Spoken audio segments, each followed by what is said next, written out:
Hello there, and welcome to another episode, number 57, if I can still count, of this Germany Super Large 1890 playthrough. We are now in July 1946. There is peace, but tension with Britain is still climbing, partly because I'm not being very nice to them because they are complete morons. And also because I control both Iceland and Norway, both of which triggers the UK, but now they are, of course, without an alliance, so beating them up is super easy. They have managed to rebuild their fleet somewhat, but if we get into another war, they will be utterly crushed again. That's my prediction. But the last war was horrendously boring. I love the game, by the way, but I can't be made into a total fanboy that tries to explain away the limitations and weaknesses. Every game has them. Ruler Waves 3 has definitely more strengths than weaknesses. It's an absolutely tremendously enjoyable and cleverly put together game. That doesn't mean the graphics are good or the user interface is even remotely acceptable, nor does it mean that there are no flaws in the game system, but overall very, very good. But the last war was terribly boring, and before that you remember the whole treaty thing. But I did learn one thing, and that is, if you enter into a treaty, you will get fucked. Everyone else will get a lot more money than you, even though tonnage limits and so forth are set. You will be hamstrung. The AI will just get more money for some reason. And that continued after war broke out, which took 3 years out of 20-year treaty. So yeah, economy completely skewed. Treaty didn't last very long at all, and that was not because I picked a fight. I tried to keep tensions down because although I hated the way the treaty turned out, economically, then at least it was interesting to try to start to build ships within the treaty limits and build those heavy cruisers. That turned out to be a complete waste of time, of course. I should have just gone for cancelling the treaties. But when the war started, my economy slowly grew, but numbers were still completely off the scale for the AI. But when peace occurred, then there is a major reset. So now budgets are sort of where you would expect them to be at this stage of the game. So again, just stay there. Unless you like China or something, Spain, maybe you can sort of game the treaty system early on. I don't know. That doesn't really appeal to me, but just stay away from the treaties. They are bad, very bad. If you are forced into a treaty, I would either load the game again. I can't do that, of course, when we're playing sort of this playthrough, but when you're playing on your free time, you can, of course, load. And then, yeah, then you can avoid the treaties. Or if you don't like loading, then you can just immediately pick a fight with someone and sort of really go for it, because then you can get rid of the treaty. So that treaty system is a huge letdown. It's completely flawed, and I would never even consider going into another treaty, which is super sad because I think the idea, the concept between it, very interesting, but sort of giving Great Britain twice my budget just because that. Yeah. But there is one thing that's even worse, and it's the officer system. The officer system is utter trash. It feels like a hack job that was just added on top of the not super elegant division system. I think the division system has promise, and probably the officer system as well. But as it stands now, oh my god, please kill me. I had a quick look here, and I have like 41 auto-assigned officers. It's been it's been like decades since I last bothered doing anything with them. Mostly I don't even look at I just ignore their existence completely. And there are 41 officers in this list. 6 are unknown, so that leaves 35. So one is incompetent and one is brilliant, so that sort of evens out. Then there are 10 that are average, so about a third. And then you'd think that maybe because we have this academy in effect, then that would mean we get slightly better than average quality. But it turns out that the number of below average to above average is about 7 to 1. So most of the German officer corps is just not very good. My officers are on average below average, and that is with the Naval Academy. And this is just a snapshot. I didn't know it was this bad, but I have complained before, and on average, this is probably representative. So why? I mean, I could probably improve this somewhat if I manually assigned every officers and that sort of thing. But the benefits seem so minuscule. It seems so a lot of work for so little gain. It's absolutely pointless. But this is what you get, even with the academy. And I think part of it is because the AI absolutely loves to assign you with useless characters. Yeah, and where do all these brilliant admirals come from? That's another thing I've noticed in other playthroughs as well. The brilliants are very top-heavy. But you can see we do have two brilliant rear admirals and one captain that's brilliant. And he gets to command a light carrier. This one doesn't get a command at all. And this one gets to command the light aircraft carrier flotilla. So, brilliant and brilliant. It's a very brilliant light carrier formation. But other than that, it's not like we don't have above average guys. We have captains, we have rear admirals. Commanders are always in short supply and are often unknown. I don't know why that is. It seems very strange, but that's the way it is. Guess they are very rare, these commanders. And some of these have pretty interesting, I guess, abilities, but they are not being utilized. So, I don't know. The AI likes to promote those unknowns, and the unknowns are below average. So you can, I mean, it doesn't really matter, but it vexes me that a game has a system that's supposed to, I don't know, it's supposed to contribute to the fun and immersion and whatever. And then it turns out to just be broken or pointless. And then I question why? Why is it in the game? And all these music lover sportsman events that you get. And I guess poor ship handler, and sometimes you get these disciplinarians. It's just a hack job. And then it's a question of, even if you want to promote someone, you can do this with a little mark. They can be, one of them can be promoted sort of away per month one.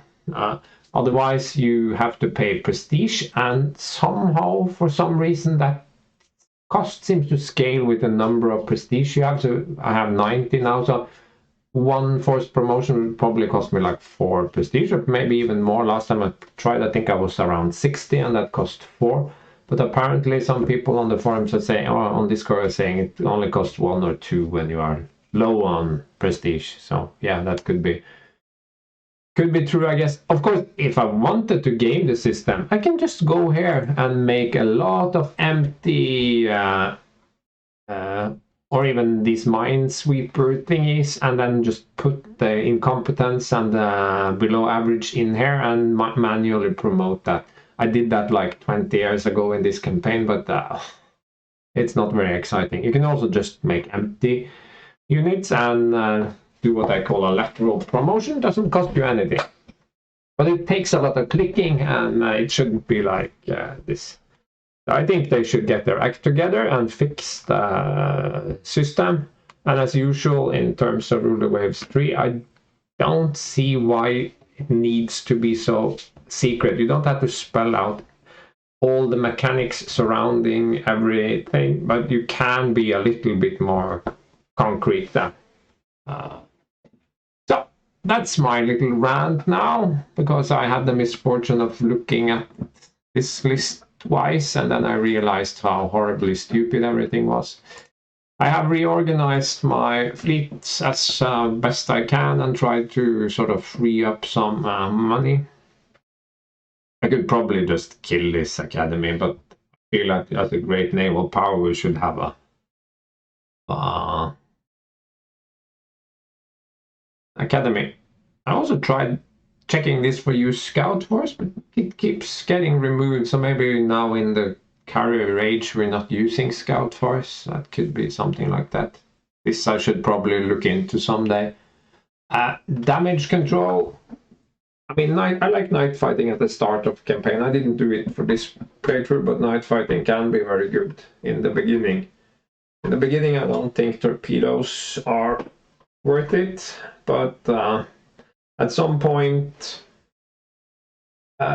before now, torpedoes are, you have so many torpedoes and they are so good, and your crews are good, and everyone is hitting with torpedoes anyway. And besides, now planes and torpedoes are more of a thing, so I don't think torpedo warfare is useful now. But in sort of that intermediate period before planes come into their own and you have really good torpedoes, then I think that can be pretty useful. But I mean, night fighting and this is just too much. So if I had to choose, I would choose night fighting. Night fighting becomes less relevant when you have radar, which I'm getting radar now, so definitely not. Gunnery, yeah, it's a great trait, but it's very expensive, and I'm not paying that. I'm hitting more than the AI anyway. So what is interesting is this damage control thing, and I think now that you have big expensive ships and especially carriers that don't really like being hit, and you also have a pretty advanced damage control tech, I just have this feeling that in the carrier age this one can actually be worth it. But I don't have it yet. Maybe if we get into another war I might check it. But I have had burn fires start aboard my carriers before, and it's turned out okay. Okay, so building up to 90,000 here. I have also designed a couple of new destroyers. One 1,500-ton torpedo destroyer. It's nothing. Oh yeah, we cannot look at it. And I have designed another 2,000 tonners, or actually 2,200 to sort of fit everything into it. And then I have a the Z3000. It has TPS and all the bells and whistles, but it's it's super expensive. It's like yeah, I don't remember how much, but much. Yeah. I also designed a light carrier. Not sure if I want to build it. It can still only take, it's a better light carrier, but can still only take 34 airplanes. And I designed this no, not this one, this carrier here. It's a 70, because the tonnage cap has for some reason gone up to 25,600. Why 25,600? Why not 25 or 26,000? And why was the previous cap 23,200? I don't know. But it's a 70 aircraft one, so it's starting to get pretty big. It's not nearly as well protected as my battle cruiser conversions, but cheaper than. Still building some fortifications, improving dock size, and so forth. And also expanding a lot of air bases because the cap went out up to 60. Aircraft types are okay. We have a new torpedo bomber, new-ish torpedo bomber. It's from last year. It still needs to go heavy to carry the torpedo, but 200 is decent range, and it's getting pretty fast. Of course, this one has over twice the range, so this one is definitely obsolete now. The planes don't disappear, but it takes some time to convert over. Float plane scout, that's very old. Fighters, both are a couple of years old, and for a short time it seems like we might go with sort of this Dornier, but then we had, was it a private venture? So yeah, this one is just better in every way. So well, difference in range is just minuscule, so we can just do that, no point. And we have a dive bomber coming into service. Those can be used for recon as well, remember. Float plane scout, I don't know. We have some float plane scout here, but I don't think is a type of aircraft that we really need. But you can see here it's 3, 6, 7 groups, so just over 200 a month in float plane scouts. The reason I'm not so impressed with them is because no, wrong button. The range is relatively short compared to the new naval patrol aircraft. The ability is poor and so on. So we could sort of take that away eventually. Almanac. Great Britain has stopped producing stuff. It now has those 8 battleships. It has 8 battle cruisers. It has carriers. It has light carriers. Well, it's producing 1 light carrier, but I think it is basically choking its own economy to death through excessive number of aircraft. It has more than twice the number of aircraft that I do.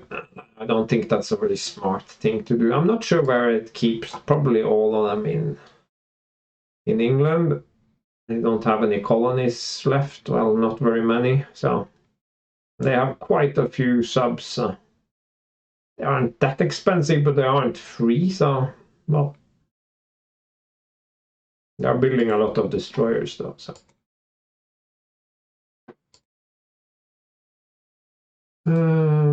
Yeah.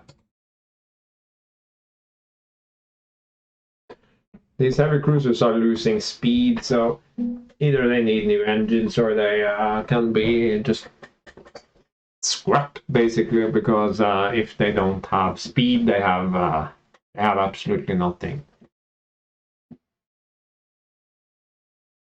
Did I start? Yes, I'm building a few more these corvettes. So let's move forward.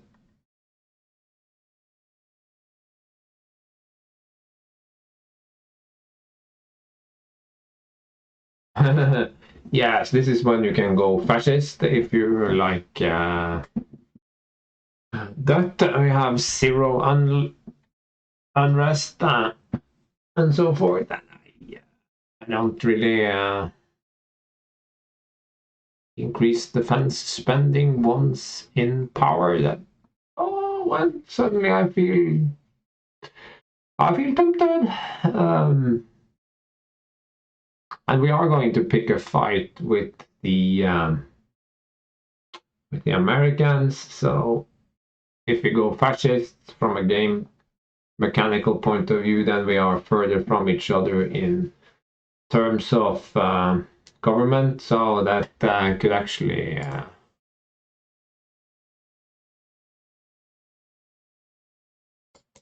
I get a point of prestige and I got more money. So, and by more money, I mean more money.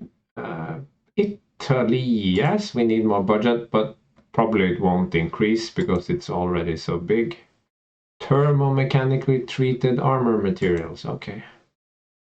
Increase cap and AA effectiveness with search radar, yes, I have both. Air search radar, very nice. Go to the build screen. We will have 6 of those, and this is my torpedo destroyers. Let's build 6 of those as well.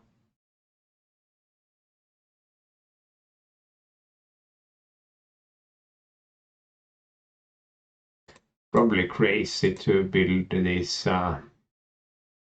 battle cruisers, but we are allowed to have a little bit of fun too.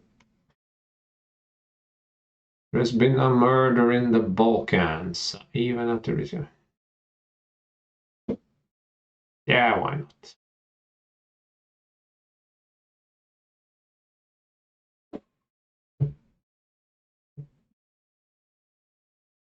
Yeah, they cost 13,000 a pop. Oh.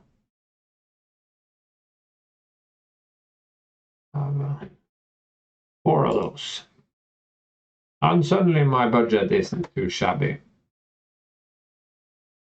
I have this ugly flag, but it's a game, so I think we can live with it. Because now we are. Oh, look at the size of the U.S. Navy. It's pretty scary, and they have 16 carriers. But you can see our tonnage isn't too different. But they totally kill me in battleships. And some of their battleships are not half bad. It's Delaware with its 17-inch guns, and they have West Virginia 17-inch guns. So yeah, it's not bad.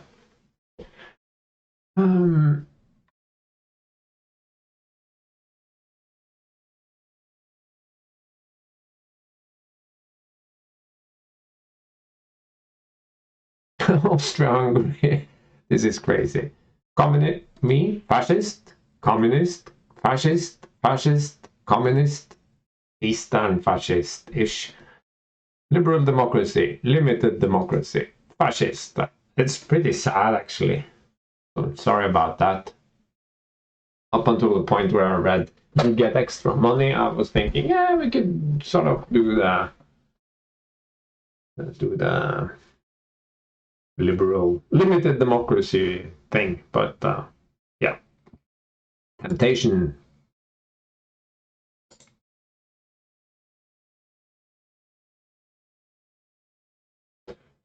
So I also did some work on my air groups here, and I also need to add some dive bombers once that dive bomber is ready, which is very soon.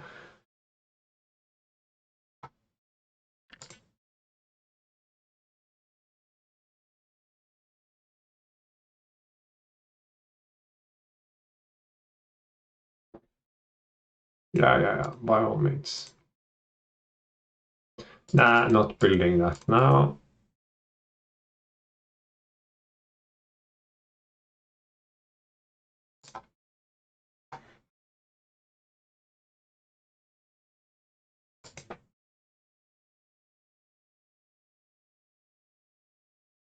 Anything that gets my budget up. Armor penetrating, that's nice. Again, this is not an interesting information. Okay, so the Russians have a new medium bomber. Okay, vaguely interesting. Yes, of course, the Führer can look at this aircraft types, and we can compare medium bombers. And this is what we think we know about the Russian medium bomber, and yeah, that's not a whole lot. So again, why, what? I don't understand. Why is this relevant?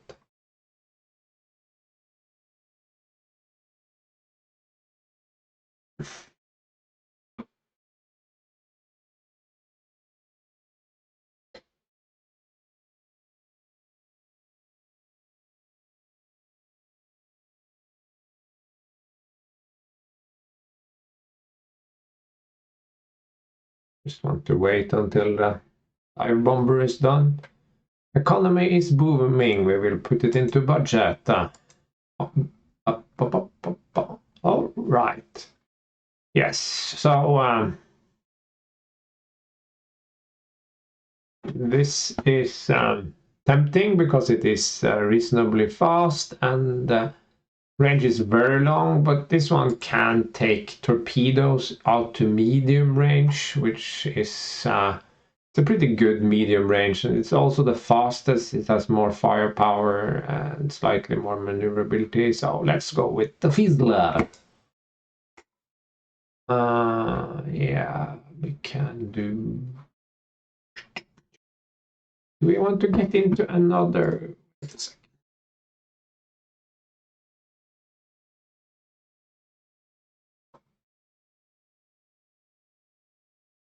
No. You'd also think the AI wanted to put the aviators into the carriers, but that does not happen. This we can move to E, because we are building one last of these craft zeppelins, or Europa. So that one can go into there.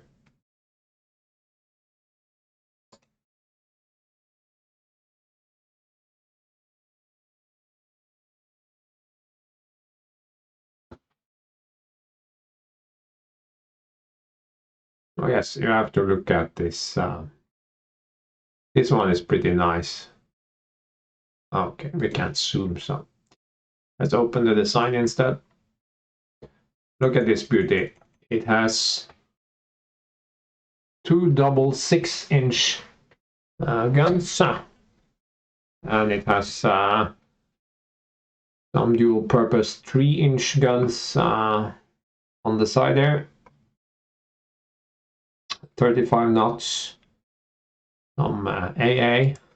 It's more of a gun destroyer than a torpedo, so it doesn't have reloads, but it has a little bit of mines and some ASV and the potential for a good radar. I think this is a sort of a flotilla leader. Not entirely sure how I want to combine these, but I think I want to start making destroyer flotillas that are more specialized, with sort of one or maybe two of these in a group, and we'll see.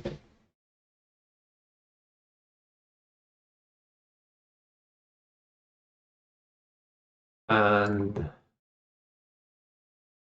this is the other one, AA-70 aircraft, poorly armored and so forth, but yeah, that's the way it is. 10 carriers, is that enough, or do we need 2 more? I think we need 2 more.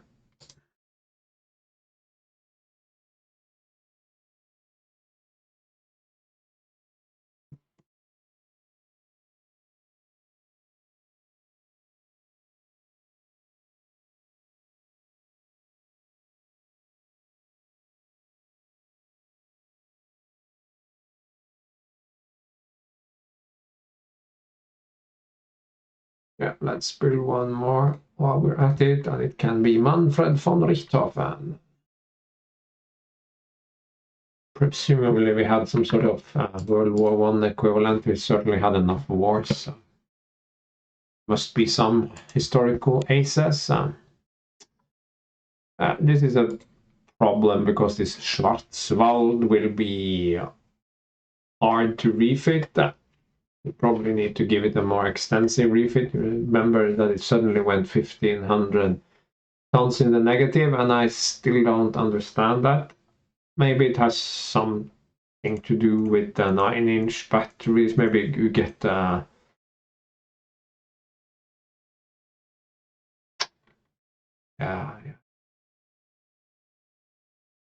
It's just sad. Why did I do that? That was not intentional. Oh, the sun is shining on my camera. I didn't notice. Oh, maybe that will be better. Yeah, that's better. So this Schwarzwald will be less problematic. It can be just given a quick refit, but this one I cannot. This is still not comprehensible, and replacing machinery will only free up 500 tons. But I can, of course, get rid of that.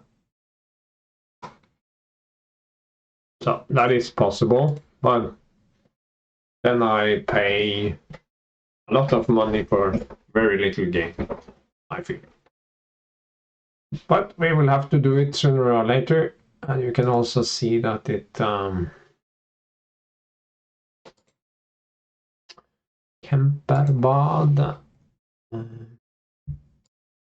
We'll transfer these to Kiel. Kiel needs to be active. So now we can mothball this for the time being. It's a bit sad, but can do that. January 1947. I think we shall try to play this for the last 20 years as well until 1970. I think that should be the cutoff point. Yes.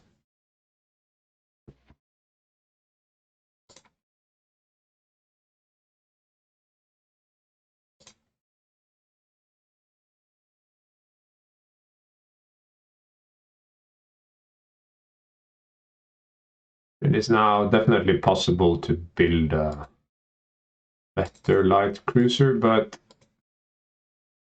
still can't quite get its speed to an acceptable limit. I would have to take off unit machinery, torpedo reloads, those are dangerous anyway.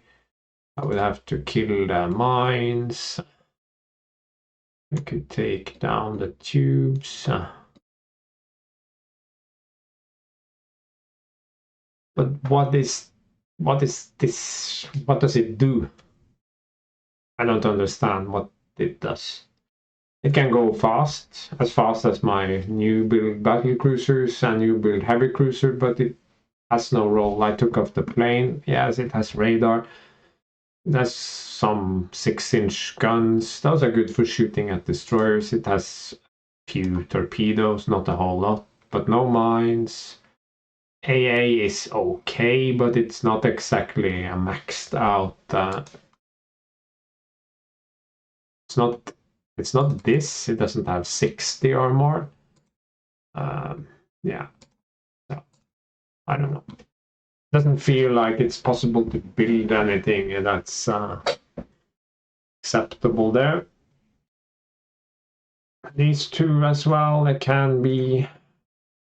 I mean, if I replace machinery, they can relatively easily reach 33. Or rather, they can if I just decide that aircraft are in the past and that we are doing this. I could even put in some additional anti-aircraft guns. So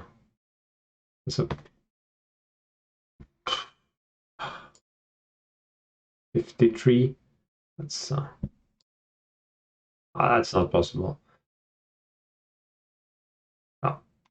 Options, but it costs a lot of money. And yeah. No, I didn't assign Yeah, we should set up those. Yes, no air group. No. And a force in Cuba. Yeah. Oh, they didn't like that. So I got nothing other than a lot of pension. So those BB to screen CV. Yes, yes, yes. Fire control radar. Missile technology. Wow. Yeah, well, I guess it's missile time. So that one is high. Low, medium on the AI artillery and the guns. Wow, people hate me. So they have seized Cuba. Okay, good for them. I didn't have any ships in the area anyway, so I guess the chance of success was relatively low. Look at this map. Germany rules the waves.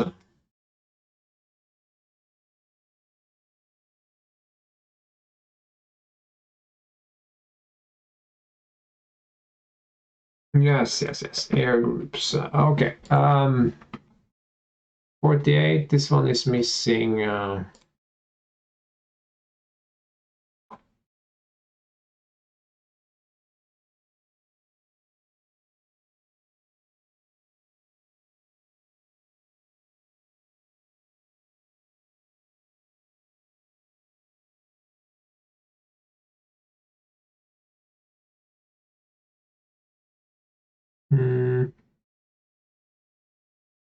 So 54. I don't understand my numbers here. I have 18.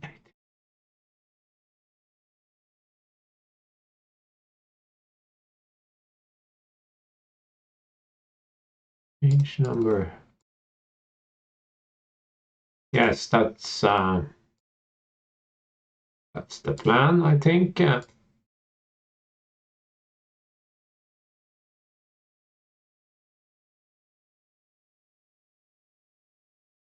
Copy air unit, but I could just okay,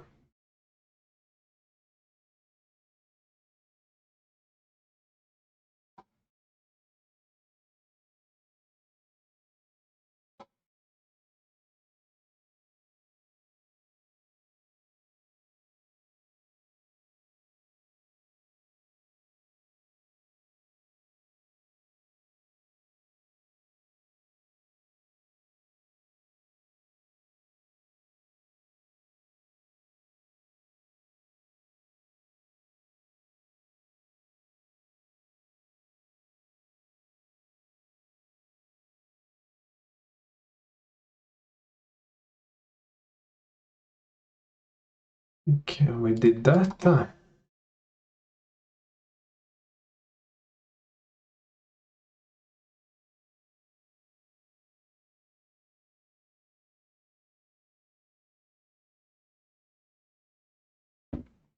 That should do it.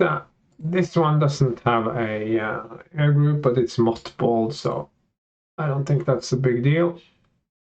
The Hindenburg is coming there.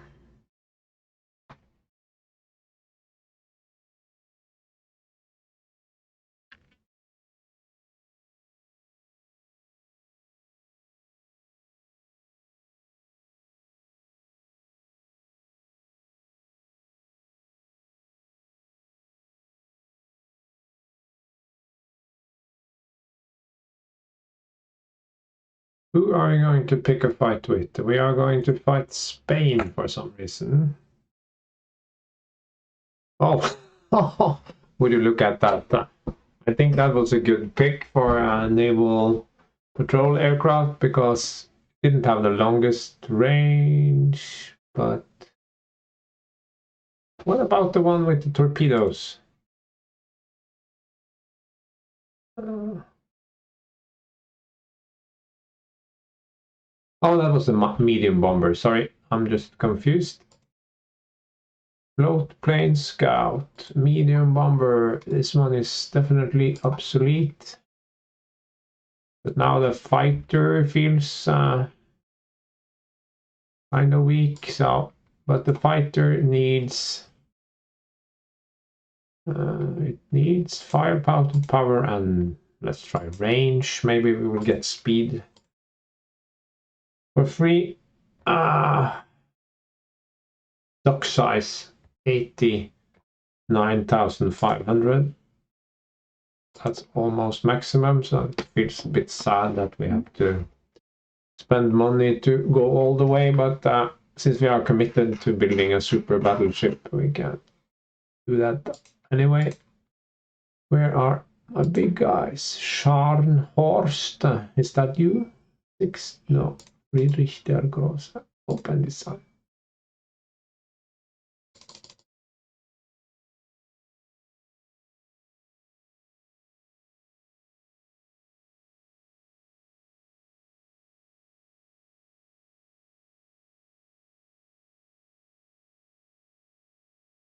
Needs better radar tech. Yeah. We'll have torpedoes, that's given. But it will have more heavily armored turrets, I think.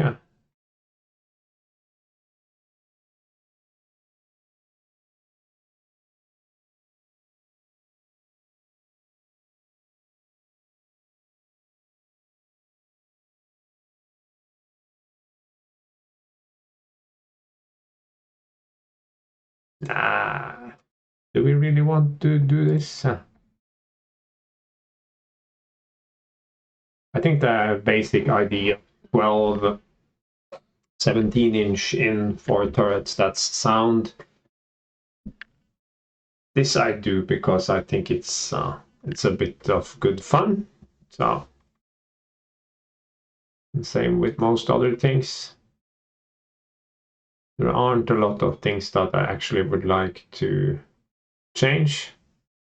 I don't think, no, speed is not an option, so 27 is really fastest I can do this, and I don't want to go slower, even though that could save me a lot of tonnage. Could do normal, that doesn't save a whole lot of tonnage, so I guess we could do this, 15 and 18. No, that was over.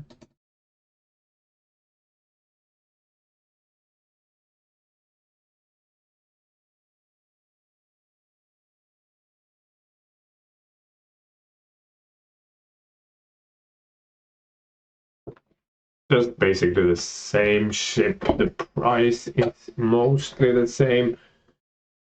What it gets is more heavily armored turrets, and I know they are mostly immune to damage, but there is some variation in penetration as well, so this is a lot better protected. But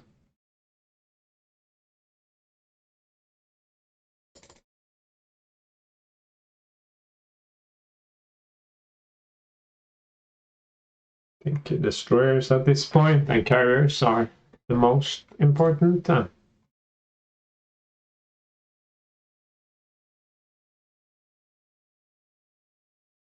This is a waste of time, but okay. Light cruisers, submarines.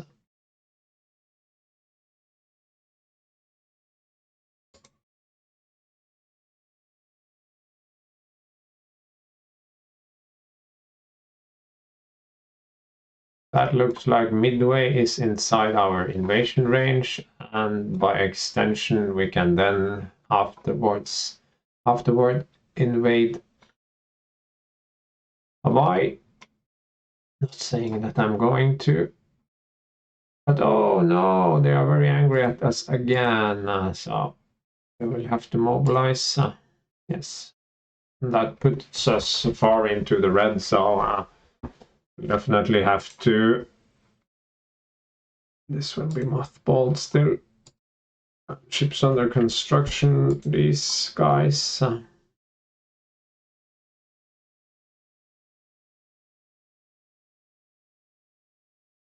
would halt.